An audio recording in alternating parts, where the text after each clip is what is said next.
पार्थ पवार प्रकरणामध्ये राज्याचं राजकारण तापलेलं आहे। या प्रकरणामध्ये अनेक धक्कादायक खुलासे समोर येत आहेत। दरम्यान या प्रकरणी निलंबित करण्यात आलेला तहसीलदार सूर्यकांत येवले हा मुंढवा भागातील जमीन पार्थ पवार यांच्या अमेडिया कंपनीला मिळवून देण्याकरता गेले अनेक महिने प्रयत्न करत होता। याचे पुरावे आता समोर आलेले आहेत।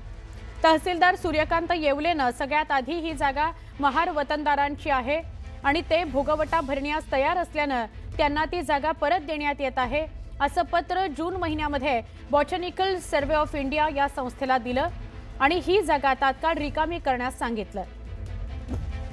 त्यानंतर येवलेने जुलै महिन्यामध्ये उपविभागीय अधिकारी कार्यालयाला दुसरं पत्र लिहिलं आणि ही जागा मूळ वतनदारांना परत देण्याची प्रक्रिया सुरू करण्यास सांगितलं। वतनदारांची पॉवर ऑफ अटर्नी शीतल तेजवानीकडे असल्याने आणि शीतल तेजवानीने ही जागा 300 कोटींना अमेडिया कंपनीला विकली असल्याने ही जागा अमेडिया कंपनीला देण्याचे आदेश देण्यात आले। त्यामुळे तहसीलदार येवलेला हाताशी धरून ही जमीन बळकावण्याचे प्रयत्न अनेक महिन्यांपासून सुरू होते हे समोर आलंय। येवलेने बॉटॅनिकल सर्वे ऑफ इंडियाला लिहिलेली आणि उपविभागीय कार्यालयाला लिहिलेली पत्र देखील आता समोर आलेली आहेत। आमचे प्रतिनिधी अभिजित पोते यांच्याशी आपण अधिक बोलूया। अभिजित, एक धक्कादायक गोष्टी आता समोर यायला लागलेल्या आहेत या प्रकरणातल्या, याने किती कुणाची आणि कशी अडचण वाढणार आहे?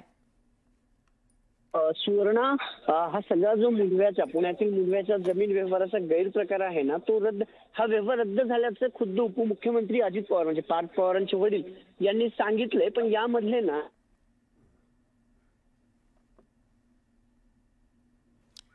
याच होत्यात। खरं तर जे तहसीलदार आहेत ना पुण्याचे सूर्यकांत येवले यांना एका अमेडिया कंपनीच्या दुसऱ्या प्रकरणात निलंबन करण्यात आले, पण मुंढवा प्रकरणाशी देखील त्यांचा थेट संबंध असल्याचा बाबी ज्या आहेत त्या हळूहळू समोर येतात। कारण त्यांनी बॉटॅनिकल सर्वे ऑफ इंडियाला लिहिलेलं एक पत्र आता समोर आले, ज्यात त्यांनी मेन्शन केले की जी जागा सरकारकडे आहे ना त्या जागेबाबतचा जो भोगवटा प्रमाणपत्र आहे, म्हणजे एक प्रमाणपत्र जे दिलं जातं सरकारकडून त्या वतनदारांना, ते प्रमाणपत्र देऊन त्यांनी सांगितले की त्याचा भोगवटा भरण्यास हे सगळे वतनदार जे महार वतनदार आहेत ज्यांची मूळ मालकी त्या जमिनीवर आहेत ते तयार आहेत। म्हणजे सरकारला सरकारने ती जमीन आता त्यांना परत द्यावी अशा आशयाचं एक पत्र जे तहसीलदार सूर्यकांत येवलेंनी लिहिले। जुलै महिन्यात देखील एक पत्र त्यांनी उपविभागीय अधिकारी कार्यालयाला लिहिलं होतं। म्हणजे जवळपास 1 ते 2 पत्र व्यवहार येवलेंनी हे सरकारसोबत राज्य सरकारसोबत केलेले पाहायला मिळतात, ज्यात जो आशय आहे ना पत्राचा आशय हाच आहे की नक्की। धन्यवाद अभिजित माहिती दिल्याबद्दल।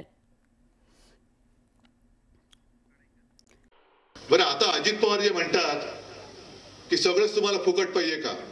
अरे जरा पोराला सांगितलं असतं बरं झालं असतं। हात शेतकऱ्याने हातपाय हलवावे, तुम्ही घरी सांगा ना, घरी सांगा जरा। म्हणजे सगळं फुकट तुम्ही ओरपतायत आणि माझा शेतकरी भीक मागतच नाहीये, तो हक्काचे पैसे मागतोय। तर कोरेगाव पार्क मधील जमीन घोटाळे प्रकरणावरून अजित पवारांचे पुत्र पार्थ पवार हे वादात सापडलेत।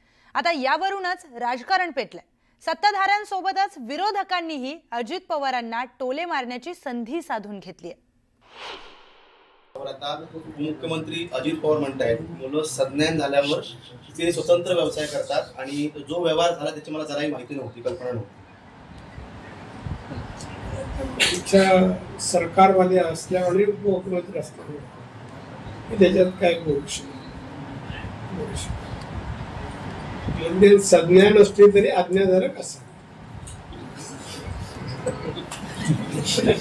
बरोबर।